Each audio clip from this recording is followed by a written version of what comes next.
ओडिशार मुख्यमंत्री मोहन चरण माझी द्वारा खोर्धा ब्लॉक अंतर्गत अर्जुनपुर ग्राम पंचायतर हलदीपदाठारे शिल्प प्रकल्प गुड़िकर उद्घाटन और भित्तिप्रस्तर स्थापन और श्रमिक गृह योजनार शुभारंभ हो सारी।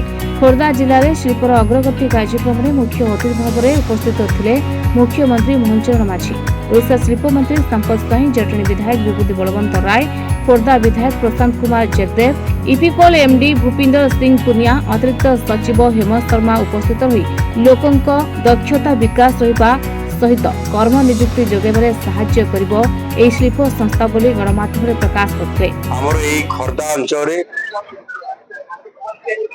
दुईटी स्थान रे हमर विशेष करिकी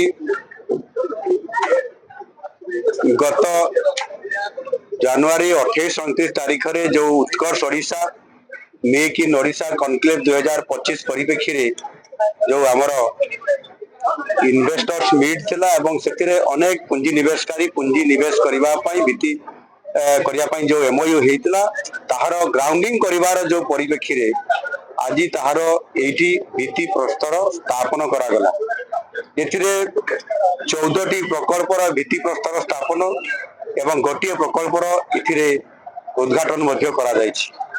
आ ये परिप्रेक्षी रे ए अंचल रे आज 6000 कोटी रु अधिक टंकार एठी इन्वेस्टमेंट करिवार ए जो प्रक्रियाकरण आज आरंभ होईछि एवं सेथिरे पाखापाखी प्राय एथिरे 30,500 रु अधिक आमर युवक युवती माने मध्य माने जॉब पाई परिबे, नियुक्ति पाई परिबे।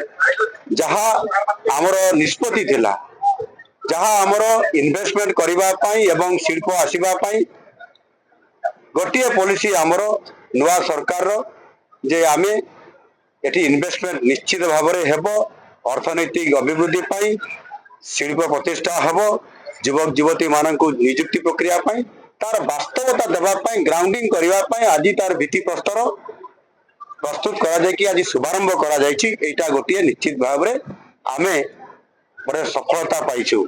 आ एटा होछि हम सरकार प्रथम सफलता।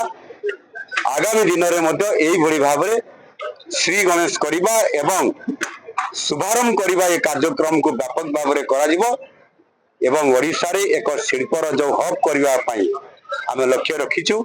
निश्चित भाव में आगामी दिन रे हमर जो समृद्ध ओडिशा गठन करिवार जो चिंता कराई ओडिशा अर्थनैतिक दृष्टिकोण एवं भित्तिभूमि को मध्य सुदृढ़ करने दृष्टिकोण आ सेति पई आजिर ये कार्यक्रम हमको निश्चित भाव में सूचित करुची जे ओडिशा आगामी दिन में निश्चित भाव में आगु को बढ़िबो विकास क्षेत्र में एवं लोकन को मध्य एथिरे समृद्धिशाली करी समान को नहीं जीवो। आज ये पंचायत पाई एक पवित्र दिन जहाँकि बहुत दिन अपेक्षा थिला जे केबे आम गाँ पंचायत रे गोटे फैक्ट्री हो कि इंडस्ट्री हो जहाँद्वारा कि आम पंचायतर किसी बेकारी युवक युवती जो माने कि काम पाइबे आम पंचायत उन्नति हम ए सब आम खाली शुणुलु भावुलु चिंता कर रही किंतु आज एक पवित्र दिन में प्रधानमंत्री श्री नरेंद्र मोदी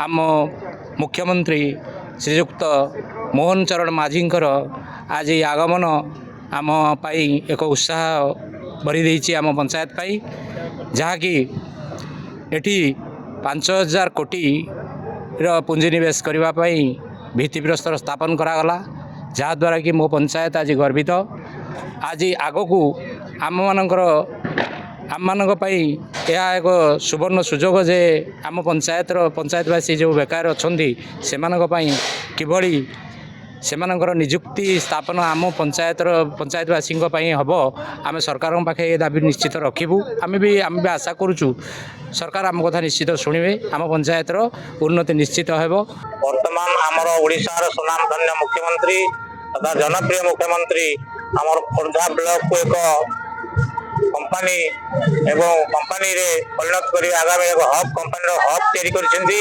तेणु मु सर्वप्रथम खोर्धा ब्लॉक तरफ मुख्यमंत्री को धन्यवाद देउची एवं साधुवाद जनाउची एवं भारतर प्रधानमंत्री को मध्य एवं आमर स्थानीय एमपी मध्य तांकर वरिष्ठ सहयोग एवं विधायक मध्य सहयोग करुचंती।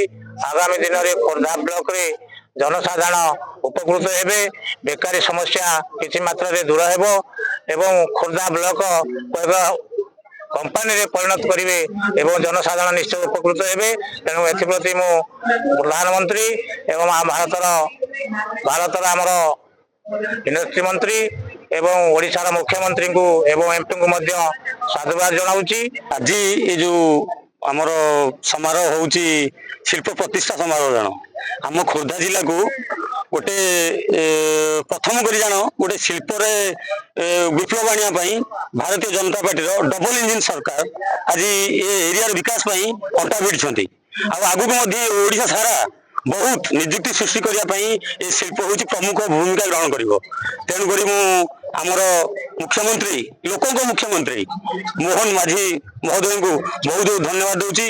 संगे संगे आमर यशस्वी प्रधानमंत्री नरेंद्र मोदी को बहुत बहुत धन्यवाद जे कि आम एरिया रे जो बेकारी मानकर निजुक्ति सृष्टि करने बहुत भल पदक्षेप। सर्वप्रथम परिचय होची मु जो स्थान रे होची से हलदीपदार मु निवासी। तेणु करिकी ए जो हलदीपदा माटी रे आज ये जो होची सेति पई हमर यशस्वी प्रधानमंत्री एवं हमर मुख्यमंत्री को धन्यवाद जनाऊँगी। ता सहित ये जो अंचल रे टिके आगु को जाइए आपण माने देखिबे सेठी पूरा खणी करिकी ताकू पूरा शेष करिया बसथिले एठी खणी दुर्बृत्त माने जहाँ को हलदीपदा निवासी तथा आम नालीपड़ा अर्जुनपुर समस्त आदिवासी वृंद माने बहुत प्रकार लड़ाई करिसंती।